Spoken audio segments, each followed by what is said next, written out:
होतं ना, बऱ्याच वेळेस आपल्याला आपली जी प्रॉपर्टी असते किंवा आपली जी लँड असते किंवा आपली जागा असते ती जागा आपल्याला विकायची असते आणि त्यामुळे बरेचसे कस्टमर्स येतात जातात पण आपली ती प्रॉपर्टी विकल्या जात नाही. किंवा बऱ्याच वेळेस असं होतं की समोरचा व्यक्ती हो म्हणतो किंवा करायलाही जातात गोष्टी पण त्या पूर्ण तत्वाला जात नाही.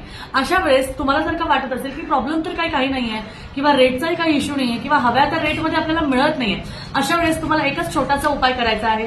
काय असेल, कुठला ग्रह दोष असेल किंवा तुमच्या कुंडलीतले कुठला दोष असेल, त्यामुळे त्या गोष्टी असू शकतात. पण शेवटी कर्माला आपण काहीच म्हणू शकत नाही. जेव्हा ज्या गोष्टी व्हायच्या तेव्हाच त्या होतील.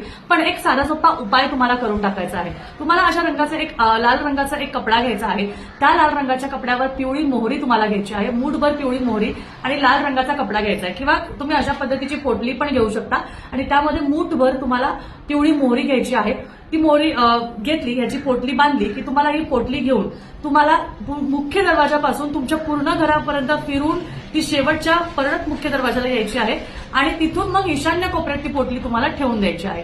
हा साधा सोपा उपाय करून तुम्ही बघाल की तुमच्या ज्या काही प्रॉब्लेम्स आहेत किंवा जे काही ऑब्स्टिकल्स येत आहेत किंवा जे काही स्ट्रगल्स येत आहेत त्यामध्ये लवकरात लवकर तुमचा निर्णय लागेल आणि जर का काही दोष असेल किंवा कुठला ग्रह दोष असेल किंवा काही प्रॉब्लेम असेल ते लवकर निघून जाईल आणि तुम्हाला मनासारखं तुमचं प्रॉपर्टी विकल्या जाईल आणि तुम्हाला तुमच्याप्रमाणे त्या गोष्टी मिळून जातील. श्री स्वामी समर्थ.